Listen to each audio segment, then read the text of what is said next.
This ain't you, bro. This ain't you. You weren't born like this. You won't die, and if you do die, you won't care, because you'll be dead. Best case, you win. Worst case, it won't matter. There's no luck in this game, man. It may be a little bit of luck, but the luck happens after you bust your ass and you put yourself in that lucky situation. Luck doesn't happen. You put yourself in that situation where luck might fucking happen. And that's what people don't know. If you believe it, if you really believe that you could be something, if you have that little voice in your head saying, hey, you got talent, you could do this, then follow that voice. Fuck your motivation. Fuck your motivation. You need discipline. Because motivation's not there every day. I'm missing motivation most days. Wow, Some really? days, yeah, sometimes I got motivation. Sometimes like, fuck yeah, today I felt good. I can't wait to get to the gym. A lot of days I gotta get to the gym. And then once I get going, then I feel great. Yeah, I feel great when it's over. But it's that beginning part that's hard because your body wants to stay comfortable. Your body will trick you. Like, damn, today's take the day off, Theo. You don't feel good. Theo, what did you get, like 6 hours sleep last night? That's not enough.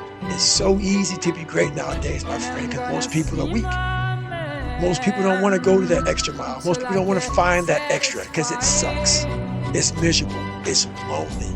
It's easy to get better. Hell yeah. It's the easiest thing in the world to do. I'm done. I ain't going.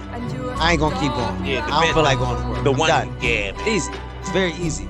But what's hard is going, yo, yesterday I got nothing from working as hard as I did. Nothing happened from that. I'm gonna do the same thing again today, but I'm gonna try to move hard. That's the hardest thing in the world. To get up every day and give 100% and be in the same position that you were each day, but mentally know that you're trying and trying and trying. That's a real grind. How bad do you want this?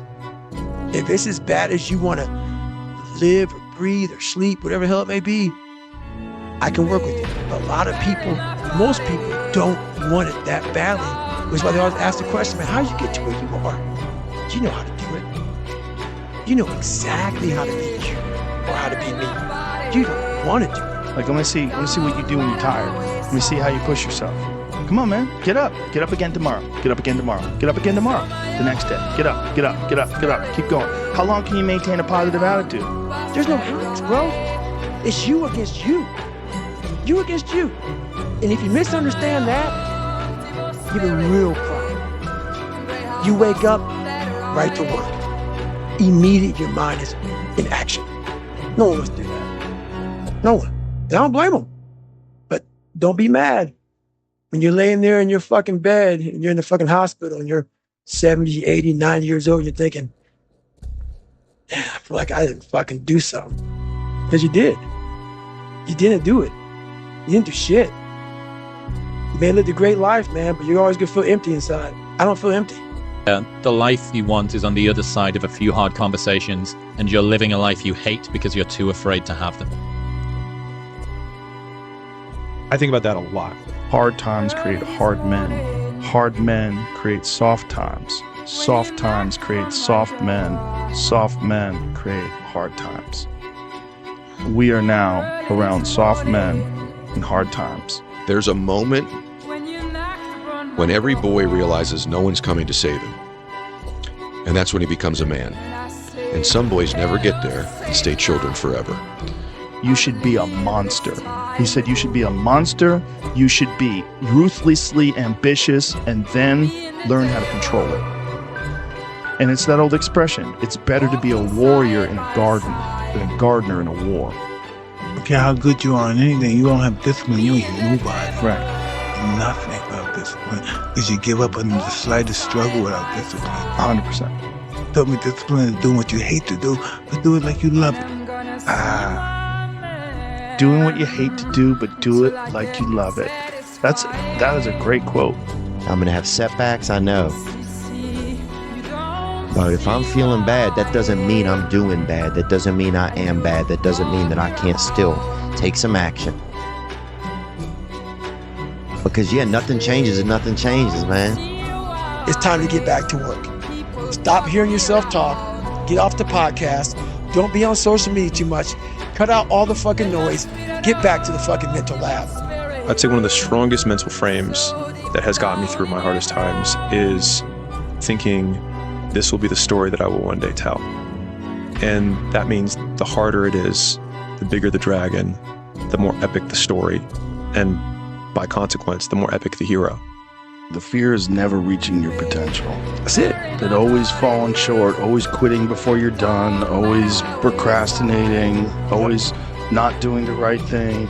And then one day you're an old man. Yep. And you look back, God, it could have been great. Yep. It could have been great. It's time to stay focused. It's time to decide, fuck clubs, fuck partying, fuck trying to fit in and socialize, rub elbows with everybody so people can stop calling you weird. Why are you so antisocial? Because I'm trying to get it. Why are you staying on the basketball court so much? Because I'm trying to get it. Why are you out there practicing in the hot sun when ain't nobody else out there? Because I'm trying to get it.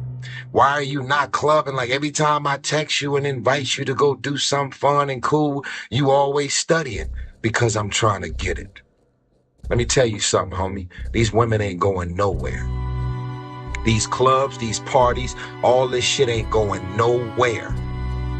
The more weird you are is a reflection of how committed you are to focusing on your shit, molding and shaping and developing your ideas and your craft so that when it's time for you to make your rounds, you gon' fly. People only root for people who don't need it.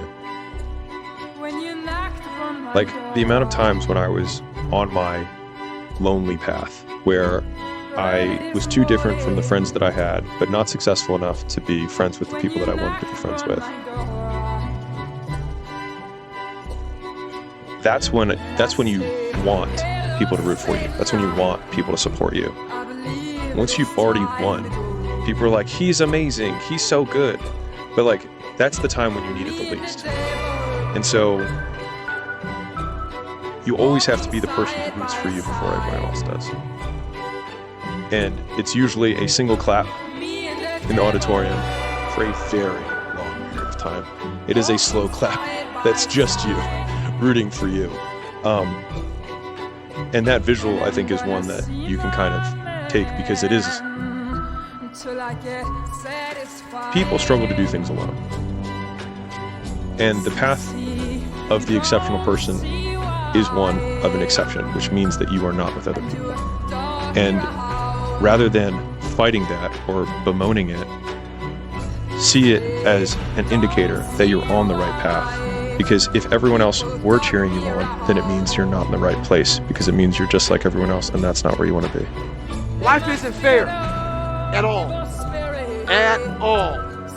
So what are you gonna do about it? I knew that no one was coming back to help me. No one was gonna miracle me to be somebody special. So, mentality is the only thing that gets us through life.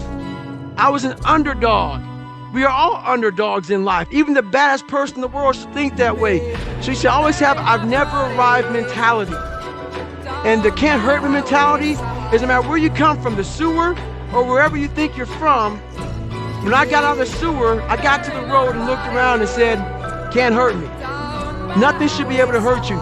If you believe that, it starts to become true. Be the guy who embraces the ugly, the miserable. Be the guy who embraces hard work, the grind. Don't be afraid of being hurt. Don't be afraid of sacrificing some blood. You know, there comes a day, man. Everyone's gonna have this day. There comes a day where being average, being mediocre is just sickening to you. It's just sickening. It makes you want to throw up. Because you've seen people with far less talent than you. As you're growing up with them, their childhood buddies, whatever else, they didn't have what you had. Yet now they're fucking to become something that you hadn't.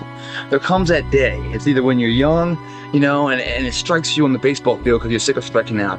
Or it's when you get fired from your 5th job, you know, and your wife and kids are on your ass because you don't know how to support them anymore. There comes a fucking day where push comes to shove. Where being mediocre, being like average and shit just fucking burns and sucks so much. You can't deal with it one more day. And you get off your fucking ass. And you create something that's always been there. It's always been inside of you trying to come out. But you've never wanted to unwrap it because it's too much fucking pain and commitment. I'm a big fan of power follows the blame finger. So like wherever you point the blame finger is where the power follows. And so it's like if you point it to the government has the power. If you point it at your spouse and say like it's their fault that I'm not in shape, it's their fault, they never let me do anything, it's like, well, you're giving them all the power. And so it's like until you're like it's my fault, it also becomes my responsibility. What is? What if it's not your fault? It doesn't matter. And